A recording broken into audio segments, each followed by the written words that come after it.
ubaba uGazu eNewcastle owaziwa ngokuthi uMsa ngokwegama abbreviated kanjalo nje kwathiwa Msa kodwa seliphelele lonke uMsa wenkosi. Amen. Noma linqanyuliwe nje lanikezwa sort of an acronym.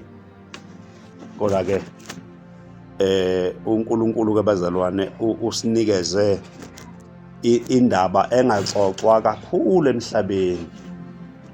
Into exoxwa kakhulu emhlabeni bazalwane niyayazi leyo mamzwana athi angisafuni ukuyikhuluma, ngisafuni ukuyihlabelela.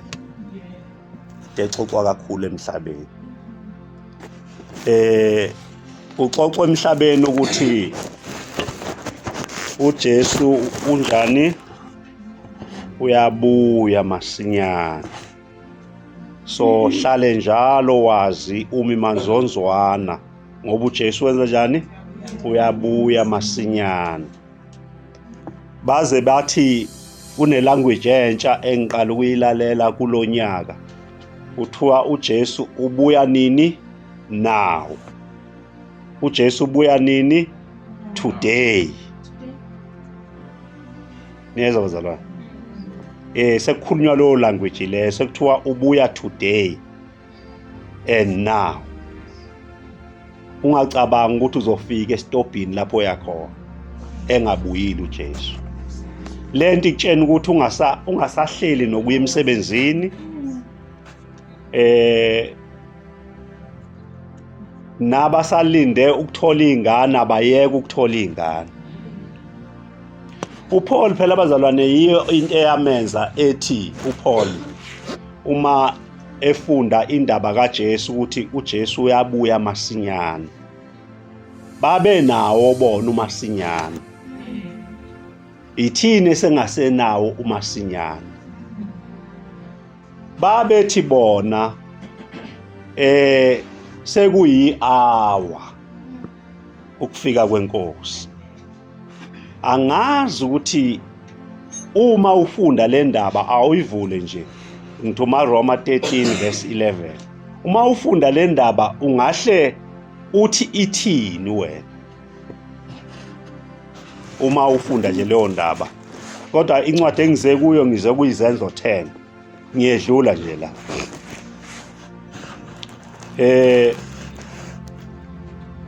Ufunda setholile yes. Roma chapter 13 verse 11. Yenzani lokhu njengokuba nazi isikhathi ukuthi sekuyihora lokuba nivuke ebuthongweni, ngokuba manje insindiso isisondele kithi kunaleso sikhathi esaqala ukukholwa ngaso. Niyezwa bazalwane? Oqala uma umuntu efunda kahle engekho bayibethi abazalwane uma befuna ukukhuluma ilanguage edida abantu bathi ngikumoya. Niyezwa bazalwane? Ngithi ke uma umuntu engafunda kahle engekho kumoya,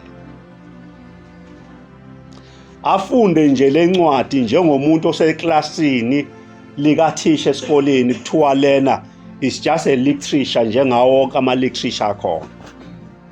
Ungayi-spiritualize, uyiyeke nje ibe indaba efana nazo zonke izincwadi. Ilaleleke uma uyifunda kanjalo ngaleyo mudi leyo. Funda mzalwane. Verse 11. Yenzani lokhu. uPaul lokhuluma abazalwane. Uthi uPaul yenzani njani? Yenzani lokhu.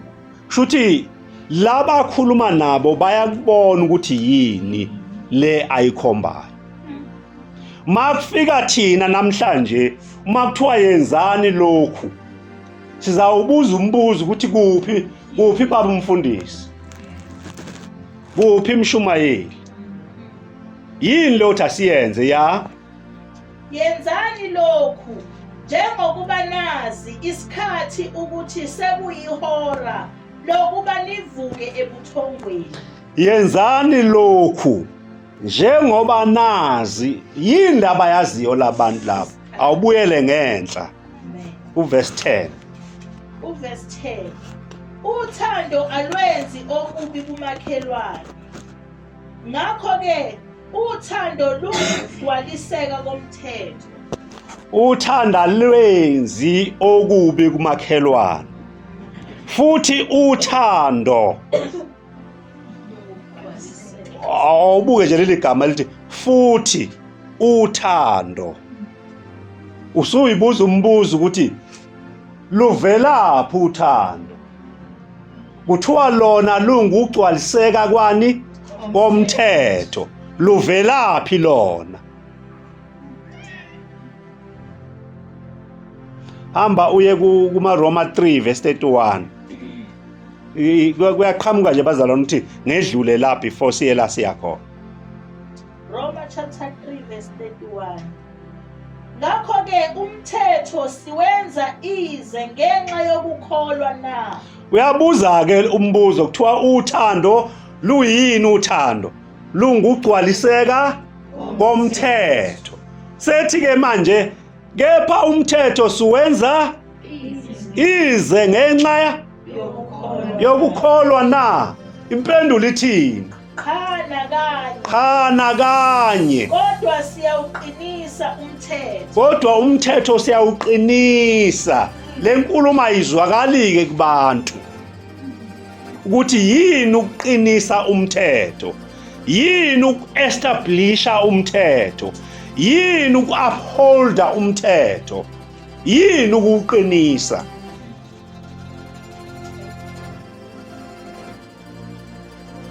ungathi uthini nje wona lento yawuzwa umsangano lo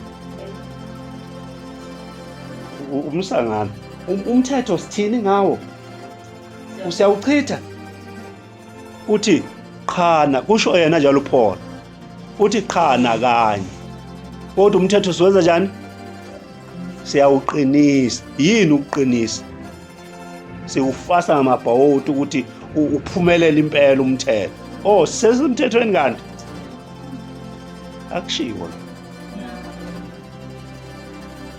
ukhona ophethe NLT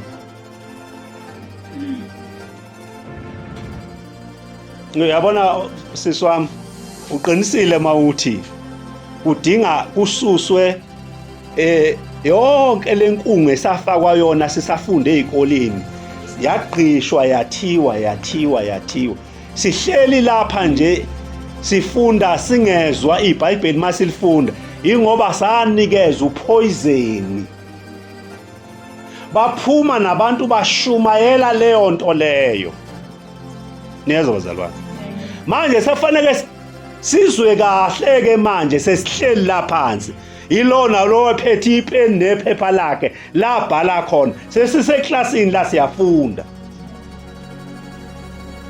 phinda futhi ufunda 31 siyakwamukela ntombi amen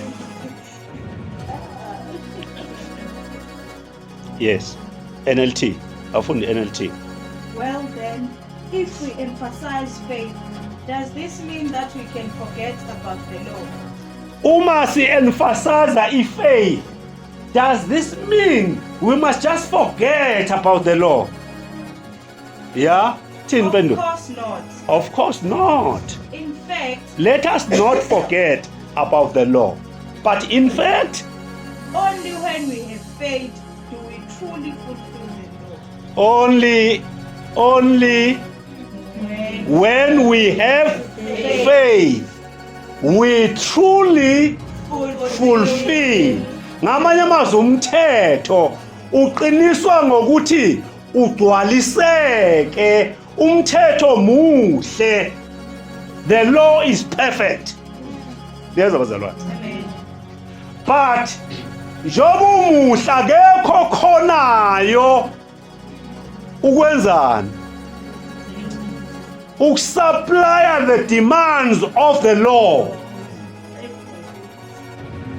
no one everyone fails to fulfill the demands of the umthetho ufuna lo uJesu mayefika uthi angizile ukuzowudestroya nokuzowukhipha ngesango, kodwa ngize ukuzow-upholda, ukuzowugcwalisa, ukuzow-establisha umthetho through faith. I-faith iyona eyenza ukuthi umthetho ungasafuni lutho kimi.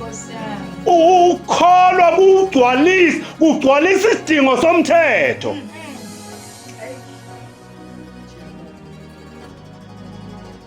Yezwa bazalwane, umthetho uthi ungebi. Mase kufika ukukholwa, leya ndawo ekade ifuna ukuphuma iyokweba ebusuku, igqekeza izitolo, yenze yonke into, ungaphinda kwenzeke kuwe. Usulala nje ube nokuthula, uthi hey bekade ngiyisela mina, yimi lo senje. Sekufike yini ukukholwa? Kwenza njani ukukholwa? Wagcwalisa isidingo somthetho. Umthetho uthi ungebi, angisakwazi vele ukweba ngenxa yokukholwa. Uthi ungabulali umthetho, ngisangakwazi ukubulala sengikholwa, ngoba uthando kuthiwa yini uthando? Gijima ufunda lapha. Romans 13 verse 11. Verse 10. Yes. Uthando alwenzi obubi kumakhelwane. Yezwa, uthi once wafika ukukholwa, uthando liyaphelela. Lugcwale lento ebekade idinya kuthiwa othanda umakhelwane wakho ngayo yonke inhliziyo yakho. Awusayilweli ngoba ize nokukholwa. Uma umuntu emukela ukukholwa, emukela inkosi yokuthula, ifika nakho. Niyazi yini bazalwane ukuthi uJesu, leli igama elithi faith is a noun. I-noun kungaba yinto, kungaba intaba, kungaba inkomo, kungaba umuntu. Leli igama elithi faith, it means Christ. Now uma sefikile ufaith, the Christ fulfills the law. Jesus. Now usenaso isikweletu sokugcina yini? Umthetho. Pho umthetho siwenza njani? Siwushayize na? Hayi, phela uJesu mayesefikile uyawugcwalisa umthetho. Lento kade ifuna umthetho useyenze yaphelela. Manje uJesu kuphi? Ula kithi simamukele. Sangena kuye. Saba kuyi new land. Our land. The land of the living. Amen. Jesus. The faith land. Jesus. Hey bakithi. The faith land. Niyezwa bazalwane. Yeah. Now he is faithful ukuthi konke bekade kufuna umthetho kithi, umthetho ukufune kuye. Wafa yena endaweni yethu ngoba thina besehluleka. Wathi mayesefile wayoqeda ngokufa, wafika ngokungcwaba ethuneni. Waphuma yena sekunguphila. Lokhu kuphila wakunikeza thina. Saba ngulunga kaNkulunkulu kwathiwa silungile. We are the righteousness of God. Saba nguthula kaNkulunkulu. Saba ukuthokoza kaNkulunkulu. Kuthiwa ke umbuso kaNkulunkulu unalezinto zo-3. Uyini bazalwane?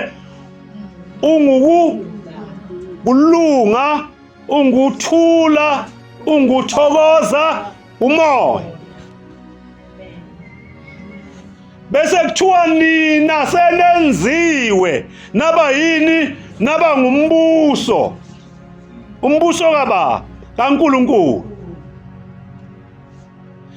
asisathi siya embusweni kodwa siyiwo umbuso, siyiwo amakhosi, siyibo abapristi. Hayi bakithi.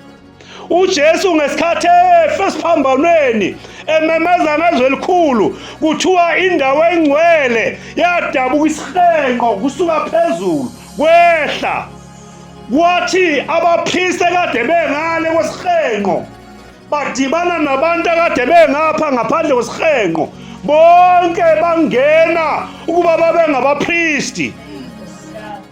Kusukela lapho uJesu afile esidabukile isihenqo, bonke abantu baba ngabapristi ekukholweni. Hallelujah. Jesus. Manje lothi ufuna ukweshuma ukufuna kubani? Ngoba nangoMkristu. Ngoba umpristi akakhipho kweshuma, khishwa abantu. Bonke sebenziwe sebengabapristi, ukufuna kubani?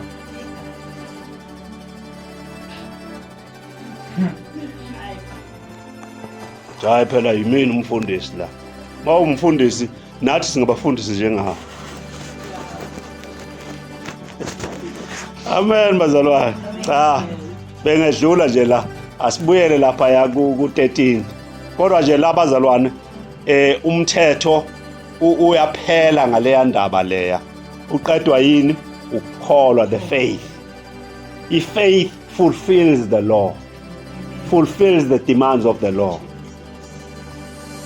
Ingakho ungeke umbone umzalwane okuthiwa umzalwane lo owebayo. Niyezwa bazalwane?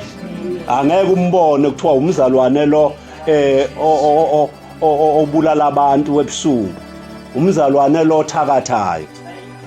Ngoba uthando uma ukholwa sekufikile kufika nothando lugcwale enhlizweni zabo abazalwane. Abasakwazi ukwenza okubi komakhelwane babo. Bonke abantu sebeyathandeka kuye. Kulo ekade engakwazi ukuthanda, usekwazi ukuthanda. Amen. Qedela mzalwane. 13 verse 11. Verse 11. Yenzani lokhu njengokuba nazi isikhathi ukuthi sekuyihora lokuba nivuke ebuthongweni. Thandani bazalwane, yenzani lokhu, thandanani. Ya? Ngokuba manje insindiso isisondele kithi. Uyezwa? Uthi lo mzalwane usehamba ibanga umzalwane uPaul ekhuluma noma eshumayela ivangeli. Uthi kodwa insindiso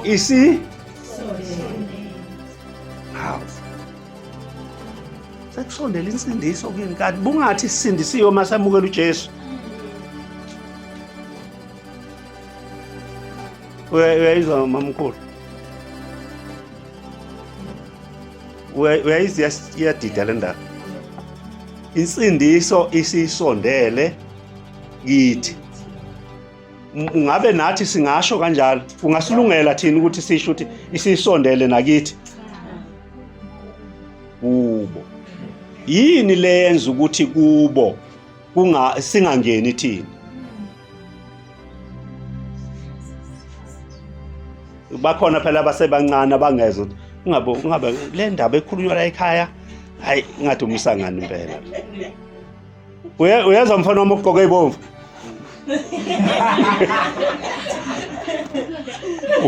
Uyezwa? Yini oyizwayo?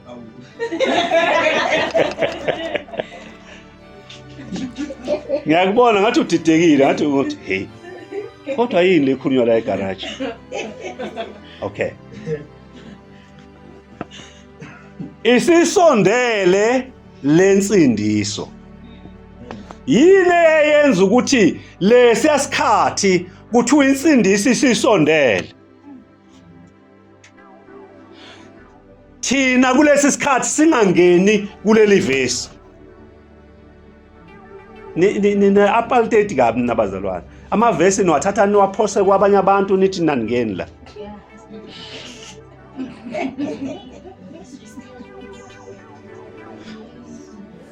Kukhona indaba engafuni ukungena kuyo namhlanje. Kodwa eke ngithi kunesikhathi bazalwane la khona uNkulunkulu ezisivumelwano nabantwana bakwa-Israyeli. Abantwana bakwa-Israyeli babevela ngaleso sikhathi sebekhona. uNkulunkulu wasekenza ivumelwane nabanye abantu. Kwasekuthi ngesikhathi sikaMoses kwanabantwana okuthiwa abakwa-Israyeli, the 12 tribes, imindeni eyishumi nangaki nambili, bezalwa indoda eyodwa okuthiwa uJakobe, okwaphendulwa igama layo kwathiwa usozukubizwa manje ngokuthi uJakobe, usuzobizwa kuthiwa ubani? U-Israyeli. Now lesi sizwe lesi sizalwa umuntu oyedwa, uJakobe. Nengane encane ke ifanele ikuzwe ke lokho. Lesi sizwe sizalwa woza Jakobe, woza.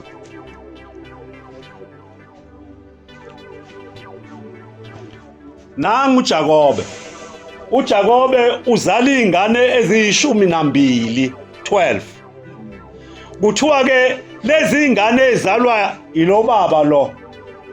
Baba uJakobe.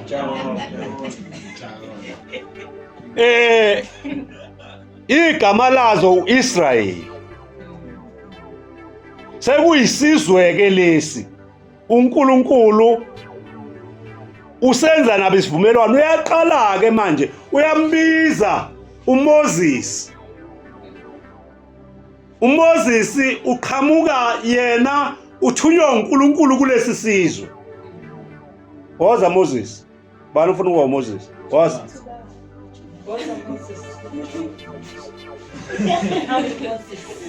Woza nga. Nangu Moses. uMoses uyathunywa uzokhipha isizwe sikaNkulunkulu eGibhithe, uhamba naso uya nasentabeni. Mayesefikile entabeni uNkulunkulu ukhuluma naye uMoses. Uthini uMoses?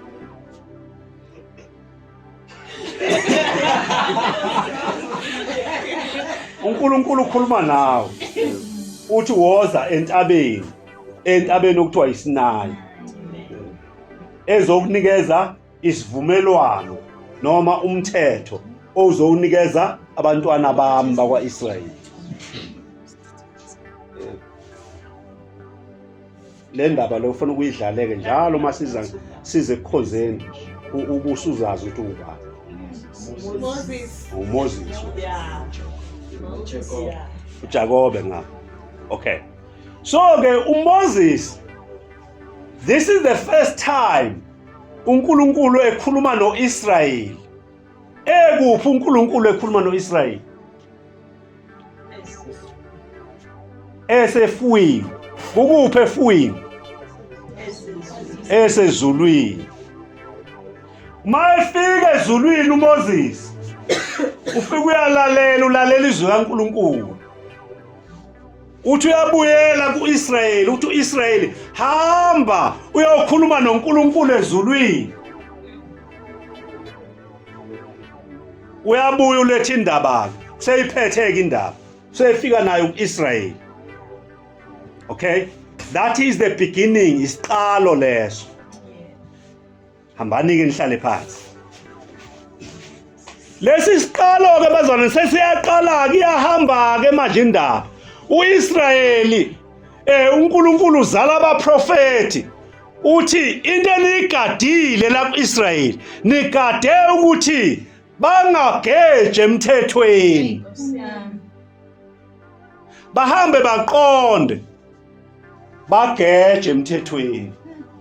Mabegeja uNkulunkulu wabalahlela kwezinye izizwe zabadla, bangena eBhabhiloni.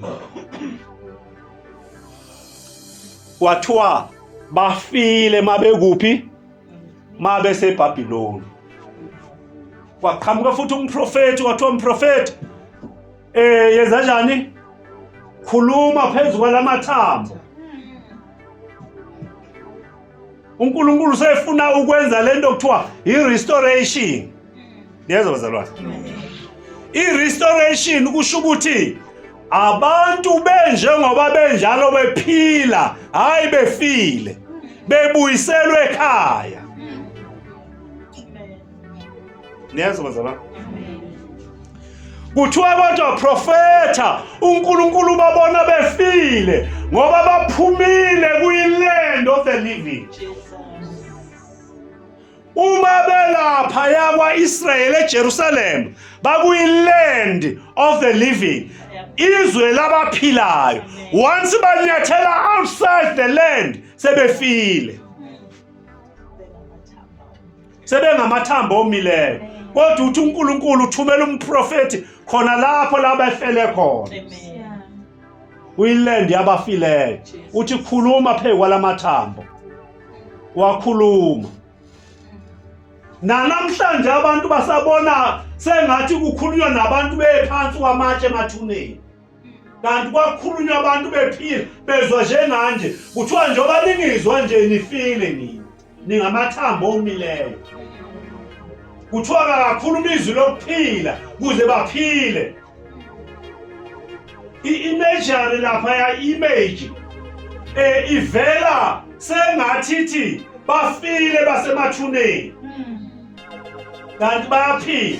Bezwakala basekukhulunywa nabo kuqhutsheka lapha ko-verse 11, if I'm not mistaken.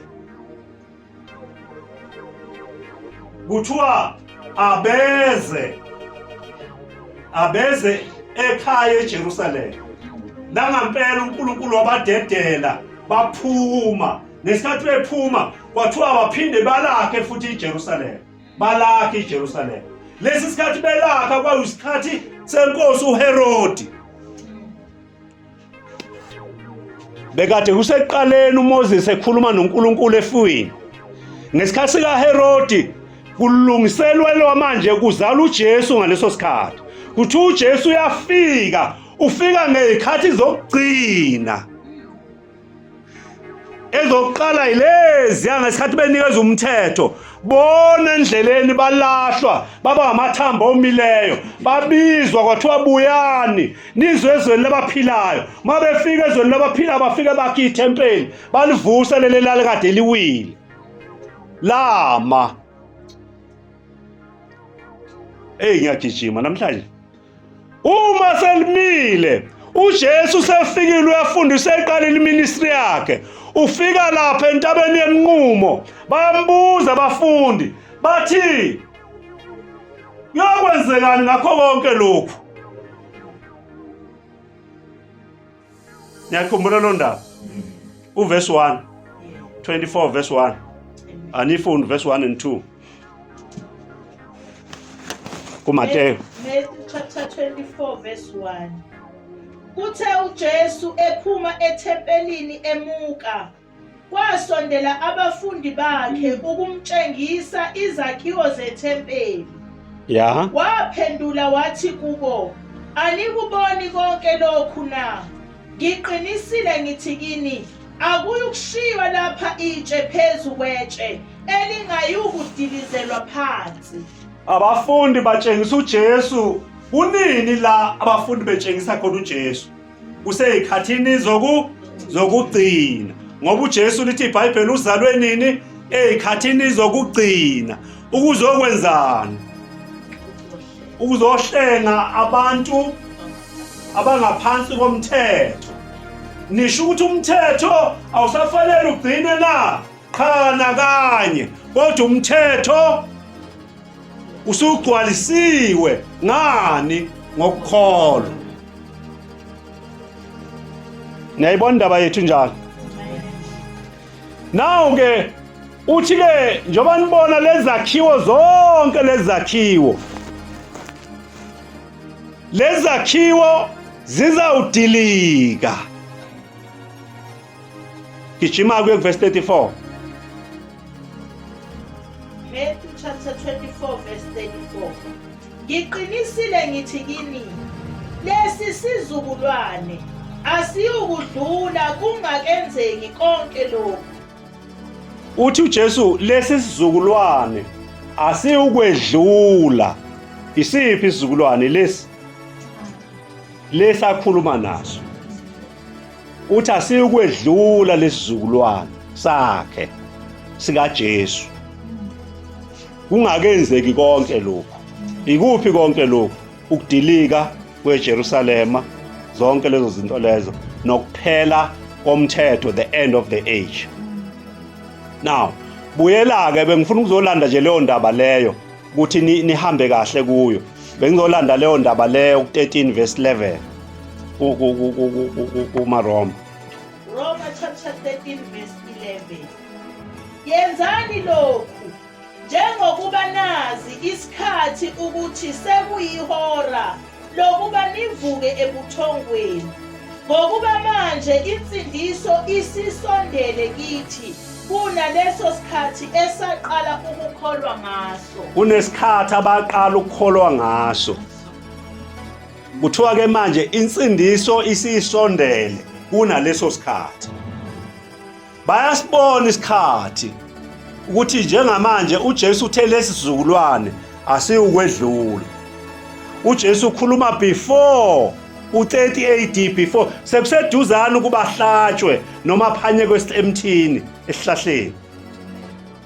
So uPaul ukhuluma la ko-50 AD uthi sekuseduzane ukuba kufike leso sikhathi uJesu athe lesi sizukulwane angeke sedlule engakenzeki konke lokhu.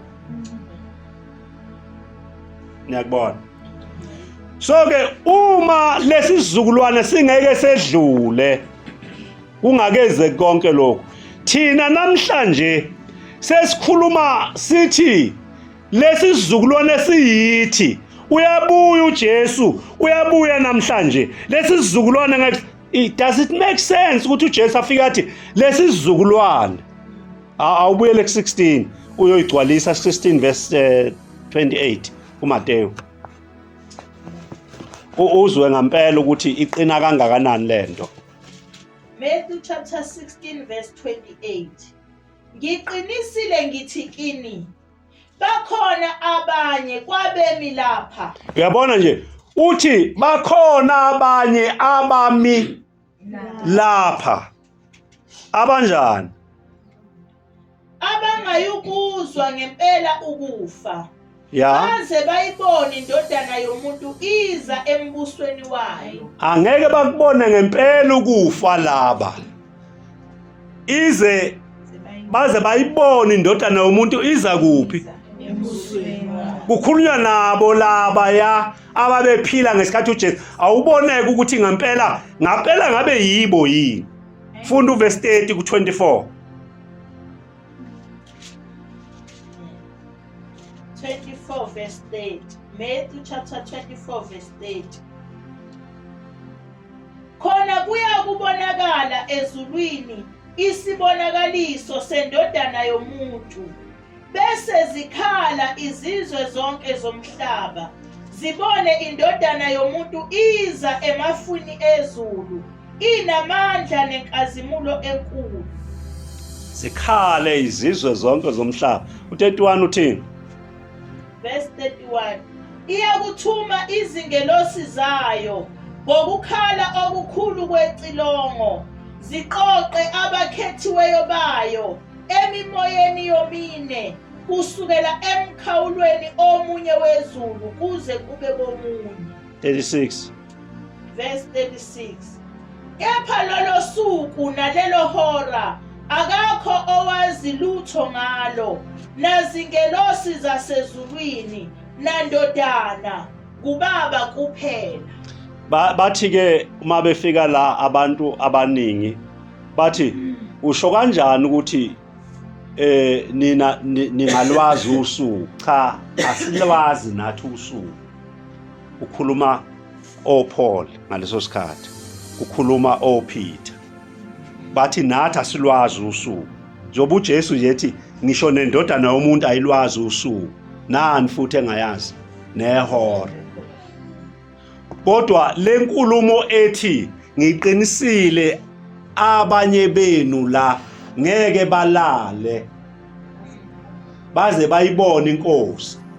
Leyo nto leyo ungabe uJesu ukhomba usuku nehora, ukhomba isikhathi esiseduzane, ngoba siyazi ukuthi umuntu angeke kube khona umuntu ophile 2000 years kulaba emina bekhuluma nabo abekho asebephile kuze kube manje. Lokho ke kwakusho ukuthi uJesu ufaka into edweba ukuthi isikhathi ngeke sisho ukuthi uyofika ngolwesithathu ngo-12 ebusuku, kodwa lokho kwaziwa ubaba kuphela. Kodwa nina abanye benu ngeke balale bengayibonile inkosi ibuya. Okunye ukuqinisa lokho gijima ku-10 verse 23. Matthew 10 verse 23. Nxa benizingela komunye umuzi, anobalekela komunye, ngokuba ngiqinisile ngithi kini, ani ukuqeda imizi yakwa-Israyeli ingakafiki indodana yomuntu. Shuthi thina siyobaleka siye kwa-Israyeli masibaleka. Niyabona bazalwane ukuthi ngampela besidlisiwe uphoyizini. Kuthiwa uma benihlupha kulo muzi, anokwenza njani? Anokuphuma. Niphumele ngaphandle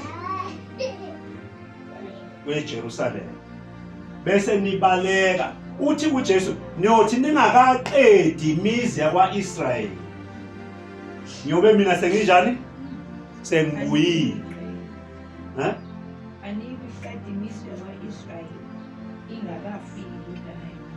Ngamanye amazwi, anikuyiqeda yonke imizi yakwa-Israyeli nibaleka ingakafiki.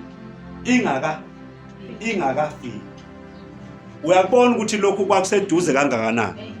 Yikho uPaul ethi sekuseduze ukuba semukele insindiso yethu.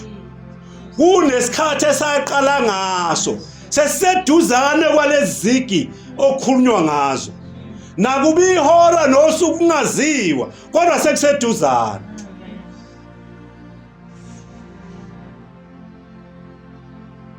Hey, uNkulunkulu wasisiza nathi bazalwane sayibamba le ndaba. Sayibamba. Yabona uma ngikuzwa mzalwane uthi ubusuhleli ungasayi enkozweni ubukhathele ngamanga axoxwa lapha ya. Kodwa unele wezwa le ndaba egroupini esikuyo, esifunda kuyo. Wasukuma namhlanje siyakuzwa ukuthi hayi you are fully loaded. Njengoba uthi uhlala ukhonza nathi sila egarage. Kushuthi nje lenkonzo nje noma Mdlamini uyilindile uthetha kabe ethi kodwa yini uzuyifake ngakusasa ngoba ngisuke ngiyifuna ngalo lolu suku lolo. Namhlanje nje bengithi ngilokhungile ngithi ngiphethe imodem i-Wi-Fi ukuthi ngizoyichuma live. Hayi sisazoyilungisa sisazoyibona ke siyipractice siyibona ukuthi ingena kahle kanjani.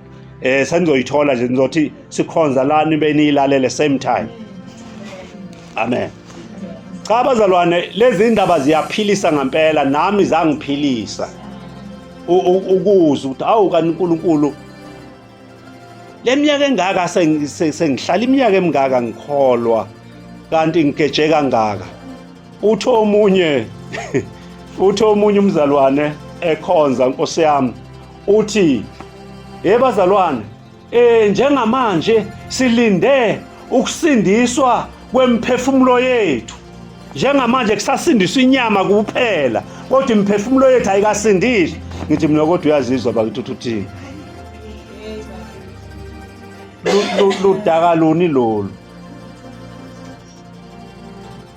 Awusindisiwe wena. Mabonga. Angisi? Cha phela usindiswa inyama kuwe, umphefumulo akwasindiswa. Usho njalo lo muntu. Uthi akwasindiswa umphefumulo. Umphefumulo uyozazela zonke izono nje akwasindiswa. Sasindiswa inyama kuphela. Ukuthi ngibambe nje la inyama emithi ngingakwenzi ukuthi. Angithi yabona lo muntu semthethweni. Akayazi insindiso yangempela. Wezwa kuthiwa yena ukhuluma abapostoli bekhuluma ngensindiso abayoyemukela lena athi uPaul uthini uPaul ngayo isiseduze kuba kusindiswe ini imphefumulo yenu wafika uJesu angithi ke manje abakufuni lokhu ukuthi uJesu wafika iyona nto le baqedela ukukholwa bathi kuyaphela nje ukukholwa kwabo mawukwathi uJesu sowabuya pho abaphuzi ngani utshwala abazenza ngani zonke izinto ngoba ngale kaJesu kuphelile indaba yethu maya sabuya sisasala niyazi bazalwane siyofunda ngelinye ilanga bazalwane sifunde ngendaba to meet the Lord in the air ukuthi kwakuthiwani ngaleso sikhathi manje ayisekho into enjalo to meet the Lord in the air kwaphela ngalesa sikhathi nabafileyo okuthiwa bayovuka ngomhla wokuphela sebavuka bazalwane akusekho umuntu ongavukile nani uthi uPaul thina sisasele sisaphila kuyokwenziwa njani siyaguqulwa sesaguqulwa yini yebo angithi sikuphi njengamanje sisikuKristu we are one in Christ we are the new creation of Christ akusekho umuntu olindelwe ukuthi yabona abafarisi babekholwa ukuthi uJesu uzovusa abafile physical abasadusi bona bekuphika lokho bethi akho umuntu ozovuka mawufile nje ufile amaqembu awuthula uPaul wayekade kuleli aqembu labafarisi naye kholelwa ukuthi abantu bazovuka physically bambatha inyama bagcwala emhlabeni leyo nto leyo badukisa igama elithi resurrection no restoration urestoration abantu akade bebalekile enkosini ngokumhlubuka uNkulunkulu bese beyakholwa bese beya-restore back labaphume khona kanti uresurrection usho yena ukuthini usho ukuvuswa kwabantu in the spirit to meet the Lord in the air. Why to meet the Lord in the air? So what is this air? Kafishane kuthiwa uverse 2 abase verse 2 uthi in the air ihlalo sika Satan. Funda napha sebengimangalela. Ngiyabona phela mase bengimangalela ngobuso babo ukuthi ihlalo sika Satan. Efesu chapter 2 verse 2. Enanikade nihamba kuzo ngokwendlela yalelizwe ngokombusi wamandla omkhathi ongumoya osasebenza kubantwana bongalaleli. Angithi niyazi ukuthi usebenza kuphi lo moya omkhathi? Lo moya lo usebenza kubantwana bongalaleli. Ukuphi? Usemkhathini. Usasebenza yini namanje emkhathini?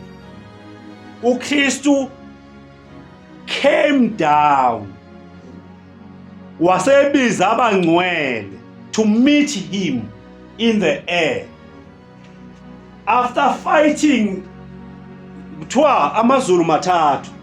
There is the first one, that is the air, heaven. Bese kuba khona the heavenly, the spiritual heaven. Bese kuba khona the third heaven la uNkulunkulu ehleli khona. Leli eliseduze komhlaba okuthiwa yi the air ila kuhleli khona all the powers and principalities. uKristu uma ebuya ubuye wazobhodloza lo mkhathi lowo lelo zwe lika Sathane abusa kulo waqeda ngalo wabiza abangcwele wazohlangana nabo khona babuya meeting the Lord. Lokuthi meet the Lord, the Anglo Romans namaJews ayazi ukuthi uma inkosi iphumile isempini ithi mayisibuya empini abomuzi bayihlangabeze babuye nayo ize ekhaya. Niyezwa bazalwane? Indaba ke soyixoxa leyo inde leyo ndaba leyo. Siyoyixoxa mhlawumbe u3 months noma u5 months. Sixoxa nje ngale meet the Lord in the air. Indaba ende. Asime lapho bazalwane, ngithe ngo 12:30 ngizoma exactly iwashi lami lidlule nje kancane ngo8 minutes. Hayi izenzo 10 siyobe simfunde akuvumanga ukuthi siyongena khona. Sivele kwadinga ukuthi sikhanyise le ndaba le esenixoxile nonke la. Senixoxile nayixoxa manje ke navele nangibiyela ukuthi angicacise lolu hambo lolu ukuthi laba bantu abakhuluma kanje bangobani, ukhulunywani, bakuphi. Inkosi ke bazalwane Mbusi, sibonge kakhulu bazalwane. Nawe Ntombi siyabonga kakhulu usungwala ekhaya yeso. Ungasaphindi ungizwe yeso. Nanbo madodana la ekhaya onke amadala, amadodana lana afaka iziketi. Siyanibingelela, siyabonga kakhulu ukuthi nikhona. uNkulunkulu siyamthanda kanye nani bazalwane. Inkosi nibusisa. Amen.